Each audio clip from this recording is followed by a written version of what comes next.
Good morning, PT on Ice community. Good morning. It is Monday.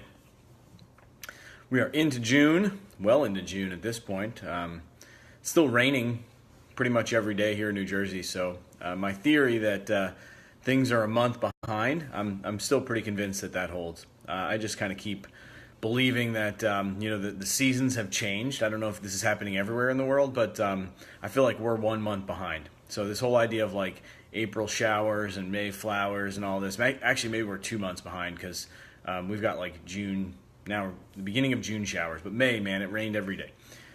What's up? Kelsey, how you doing? Good to see you. So this morning, what I thought I would do is talk a little bit about organizing chaos. And the reason why I wanted to kind of use that as a topic is because I feel like that's often thought of as kind of what we're trying to do when we think about changing the health of populations.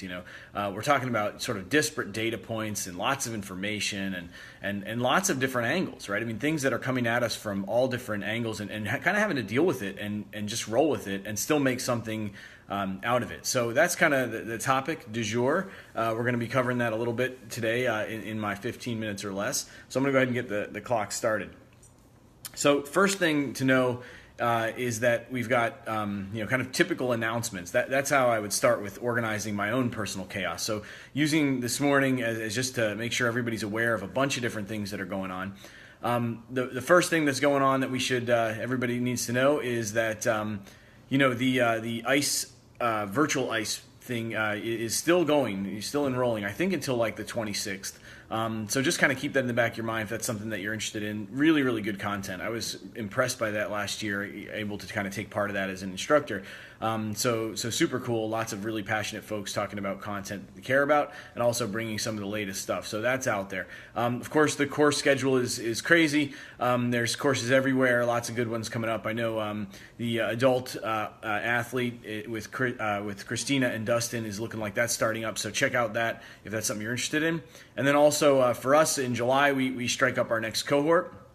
So that's kind of cool, coming around the corner. And then two things that I really want to make sure that I'm highlighting. And the first one is that the APHPT annual conference is in September. So if you haven't seen or heard about that, hopefully you've seen us kind of pushing some stuff out about that, the Rising Tide, what we're calling that. We'd love to have you there. That is going to be an awesome event. It is getting really, really exciting now. What we're finding is that as people are kind of coming together and the personalities are coming together and some of the presenters have kind of confirmed, and it's going to be awesome. So if you've got nothing to do in September and you want a really, really inspiring kind of tribal, tight experience, I would say that's going to be one to check out. And then finally, sort of the epitome of organized chaos, and that is announcing that the summer of Move is right around the corner. And so that's kind of the topic, right? That's the example that I want to use. And, I'm going to come clean on this because I think that the group is now at a point where we can do this. So the Summer of Move 2 years ago, when I first kind of started it, and I don't know if everyone knows the story, but the story goes like this. I wanted to do a coast-to-coast bike ride. And the reason why is because I wanted to break a world record. I thought, what a great way to help get some notoriety for the profession and kind of conservative care overall, and really the idea of healthy behaviors to combat, reverse, and even cure, if you can use that term, disease. Right? So we know healthy behaviors are very closely tied. Everywhere we turn, we can see just piles and piles of research. What we also know is that there aren't that many healthy behavior interventionalists, if you want to call it that, right? Like there are very few people who prescribe healthy behaviors to reverse and prevent disease. Of course, I do that on a daily basis. That's kind of what my jam is. And so I wanted to raise some notoriety of that. And so we said, well, we should break a world record, like what a great way to kind of get that going. So there weren't that many. I think at the time, I don't know if it still is, I haven't checked, Guinness Book of World Record for the largest continuous bike ride, relay bike ride, was like 150 people at a municipality in China. And that if you raised a certain amount of money, a couple $1,000, you could get a Guinness Book of World Record, judge out to watch you. And my thought was, man, we've got enough PT clinics across the country that we could easily have somebody ride from clinic to the next clinic, tag, you're it, to the next clinic, tag, you're it, so on and so forth. And I thought, what a cool way to get some media attention, kind of bring some, notoriety to this idea of movement about movement, and also, hold a record. So pretty cool. That was kind of the idea. Well, that idea sort of floundered, and the reason why was I couldn't recruit enough crazies who were willing to give up a day or two riding their bike, and also couldn't quite get all the clinics to kind of string together. So that idea is not dead, but it's certainly not alive. Well, last year that morphed into the Summer of Move, which really was a way of grabbing more folks, creating a team-based scenario to do the same thing, to really increase awareness, get people talking about movement, and also really talking about the joys of movement, right? The good side of it. We often talk as professionals about what faulty movement looks like or what painful movement looks like, but very rarely we stop and think about the fundamental, which is that movement is an expression of yourself. It's an expression of life. It's what allows you to be you and your unique you based on how you move, whether that be in full function or in partial dysfunction or complete dysfunction or whatever the case may be against any sort of norm. I'm trying to get out of the sunlight there. It looks like we've got some laser beams coming in the window. That kind of gets to the point of how do we actually do that? That's kind of like organized chaos, right? So how do we take several hundred therapists, how do we take several hundred PTs who are around potentially the country and the world and get them linked up on a common narrative, a common theme? Well, the key, of course, is like you do this with anyone and any bunch of different kind of disparate people with different beliefs and different needs, and that is you get them to want to do it. You make some level of excitement associated with it, right?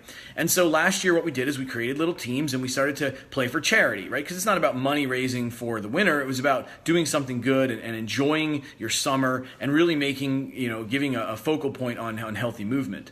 And so lo and behold, we had a couple of hundred therapists. I think we had about 500 or so sign up and raise some money for some good charities, including Stan the Haiti Project, who benefited, I think, close to $10,000 or thereabouts. So felt pretty good about that. So now what do we do this year, right? How do we continue to build on the theme? And that's the idea.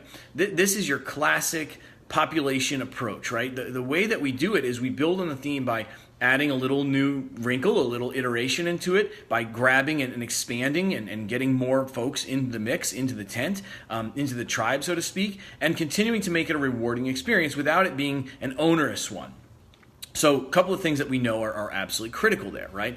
There's a couple of key pieces, and that is, one, there's a huge social dynamic piece here, right? You have to see the personal benefit in doing it. Like, hey, I'm enjoying doing it. I get to talk a little bit about some of my healthy habits and get some social support for that. So instead of going to work and being like, oh, I had this beautiful bike ride, and people are like, oh, you health freak, you get the other side of the equation, which is, hey, great job. I'm so happy to see you out there, and thanks for helping out our team.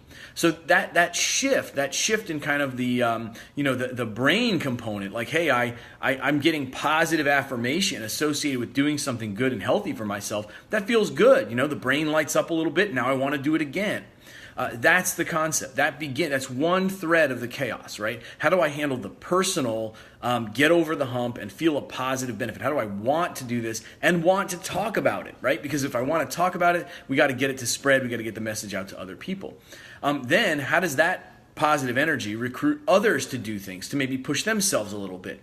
So certainly there's a skin in the game component, right? That's why we ask people to register and put up their little mini registration, which is not much money, and that goes to charity. Because again, it's not about raising money. The idea of it is, hey, I need to have something where I feel like I'm kind of tied to it just a little bit, like a little skin in the game. Okay, I registered, I paid a fee. So there's something there. Then of course there's the data side of this. There's tons of information.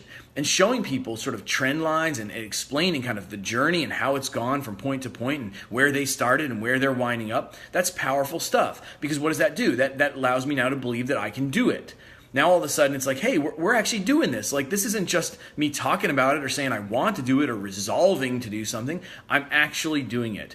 And then finally, of course, where we'd like to go, we're not quite there yet. Maybe this year, hint, hint, maybe this year, what we'd really like to do is engage the community to now see that progress. So for example, if you could devise, let's say hypothetically speaking, right?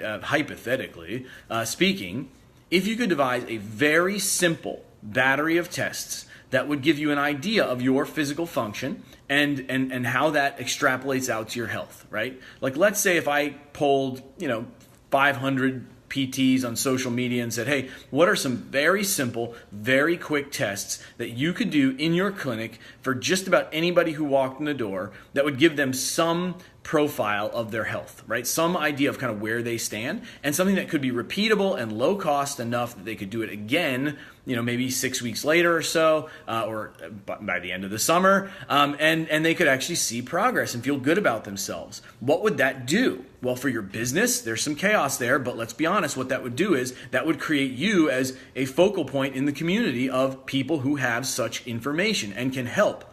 Okay. For the person, what does it do? It actually shows them that they can control their own health variables. For their community, what does it do? Well, if it's cool, they're going to talk about it, right? So what does that do back for your business? It then recruits and brings people back in the door who say, well, I want that too. Okay, that's exactly how these kinds of things work. Now, if you can do that in a way that isn't overbearing and difficult to pull off, it's not like 15 layers of your bureaucracy to get in the door. Like I don't have to call and schedule and go through 15 hoops. Well, now you've got something. So think about that, right? Just kind of pause and think about what would that include. What would be in every physical therapy clinic on the planet in general, right? More than likely some sort of way of measuring walking, maybe a treadmill. More than likely a hand grip dynamometer, very, very simple, and some open space.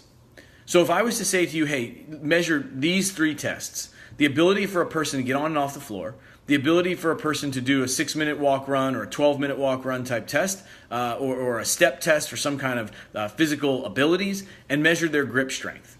And just give them a general score, based on norms for their age.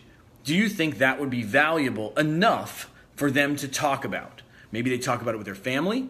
So if you need some examples of this, look up things like heart age or brain age, or I don't know what the latest ones are, like metabolic age. There's all sorts of these things, right? Why? Because it helps us to put some reference point. It takes all of the chaos that we see out, on the internet or with our friends or in conversation, and it organizes it. That's all it does. It doesn't provide us new information. It's not like it provides us something that like, hey, I thought I was out of shape when I walked in the door, and lo and behold, I'm out of shape, right? What it really does is it just says, hey, let me put this in a reference that you can understand simply and a package that you can easily then take and transmit to the next person.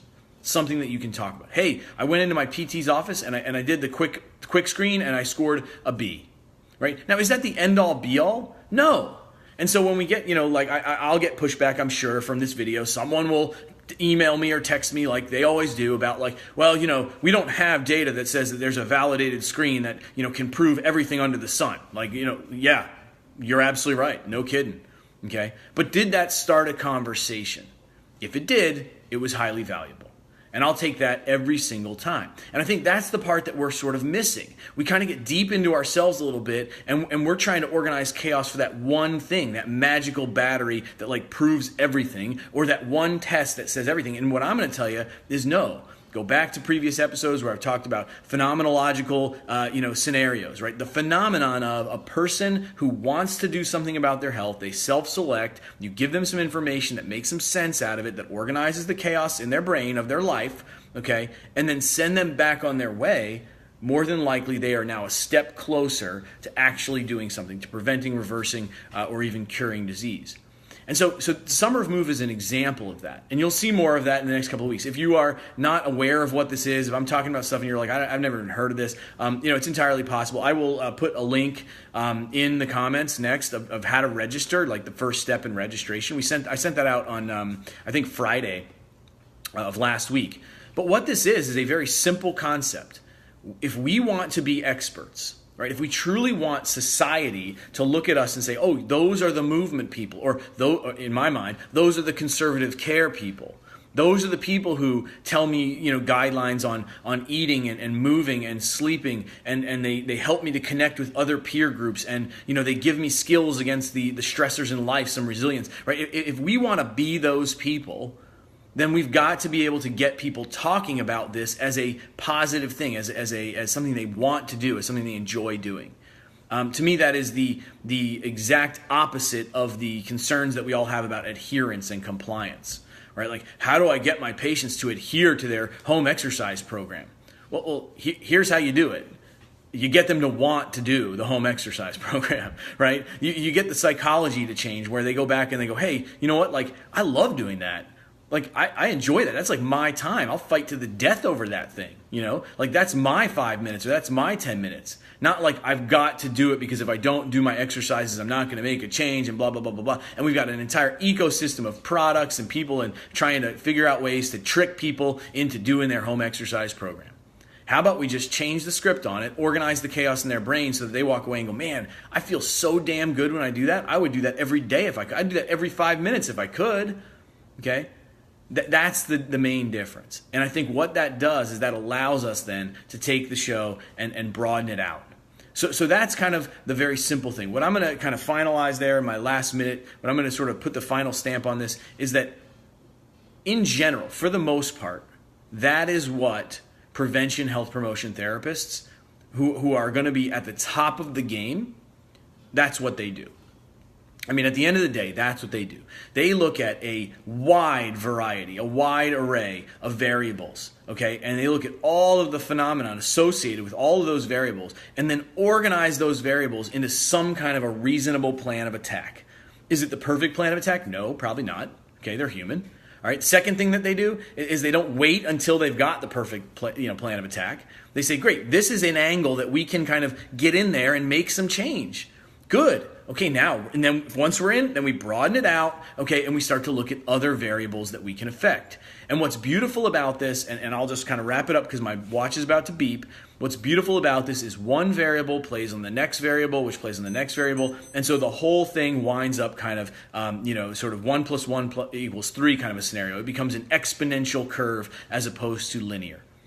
So that's kind of the take-home message, that if you truly want to help people change the health, their health trajectory, if you truly want to help communities and populations sort of change their overall experience of the world and make it healthier, make it a more healthy, happy, joyous, experience, then you have to embrace the fact that there is way more information and way more variables than you could possibly deal with.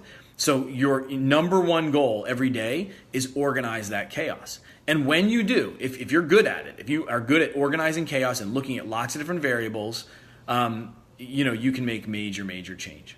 Someday we'll go into how many books I am currently reading. That's a classic example of the organized chaos. My wife laughs about this all the time. Usually, so which books are you reading? And there's 5 different books laying around. And why I do that. Why that ADHD kind of thing, that like pinging around, is actually awesome when it comes to this part of the work that we do. And bottom line is that because it is chaos. That's how the world is. The world is chaos. So the minute we organize that is the minute and are okay with it being chaos is the minute we actually start making change. All right, I'm going to leave it there for this morning. I'm already a minute and a half over, so that was totally unfair of me. And I pride myself on being in and being out. Again, all those announcements I said in the beginning, keep an eye on that stuff. Look for the rising tide. I will, if you're around in September, jump on that. It's going to be pretty epic. At this point, it's shaping up that way. And then look for the link. I'll drop it in now. If you're not involved in the summer move, get involved in the summer move because as simple as that is, that's how we're going to get the word out in communities and the world around us. Have a great day. Have a great week. It's only Monday. Make it count.